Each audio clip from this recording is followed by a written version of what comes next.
பெந்தகோஸ்தே பண்டிகை பத்தி உங்களுக்கு தெரியுமா? இது 4வது பண்டிகை. பெந்தகோஸ்தே அதாவது பெண்டிகாஸ்ட் அப்படின்ற வார்த்தையுடைய கிரேக்க அர்த்தம் என்னன்னு பாத்தீங்கன்னா 50.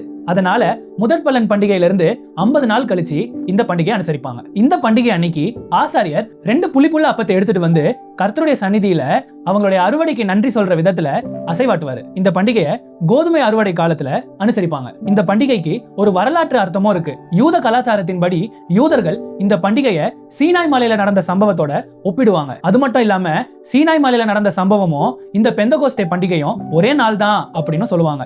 ஆண்டவர் சீனாய் மலையின் மேல் இறங்கி வரும்போது அந்த மலை அசைஞ்சது, நெருப்பு வந்துச்சு, கர்த்தருடைய வார்த்தை ஒரு இடி முழக்கம் போல் கேட்டது. இதுக்கப்புறம் 3000 பேர் அவங்களுடைய பாவத்தின் நிமித்தமா மரித்து போனாங்க. கர்த்தர் எரேமியா தீர்க்கதரிசி மூலமா சொல்றாரு, ஒரு நாள் நியாயப்பிரமாணத்தை நான் மனிதர்களுடைய இருதயத்துல எழுதுவேன், கற்பலகைகளில் இல்ல அப்படின்னு சொல்றாரு. இஸ்ரவேல் மக்கள் 1500 வருஷத்துக்கு இந்த பண்டிகையை அனுசரிச்சுக்கிட்டே வந்தாங்க.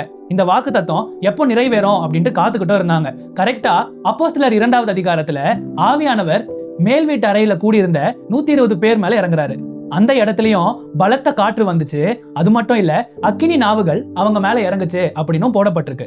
அவங்க பரிசுத்த ஆவியானவரால நிரப்பப்பட்டு பற்பல பாஷைகளை பேச ஆரம்பிச்சாங்க. எருசலேம்ல இந்த பண்டிகையை கொண்டாட அநேக தேசத்துல இருந்து நிறைய யூதர்கள் வந்தாங்க. அவங்க இந்த 120 பேர் பேசின பற்பல பாஷைகளை கேட்டு, இன்னும் இவங்க நம்மளுடைய மொழியிலேயே பேசுறாங்களே அப்படின்ட்டு ஆச்சரியப்பட்டாங்க. அந்த இடத்துல பேதுரு நின்னு இயேசு கிறிஸ்து தான் மேசியா அப்படின்ட்டு பிரசங்கம் பண்ணாரு. அந்த இடத்துலயும் ஒரு விஷயம் நடந்துச்சு. யாத்திராகமத்துல 3000 பேர் செத்து போனாங்க. ஆனா இந்த இடத்துல புதிய உடன்படிக்கை கொடுத்ததுக்கு அப்புறம் 3000 பேர் ரட்சிக்கப்படுறாங்க.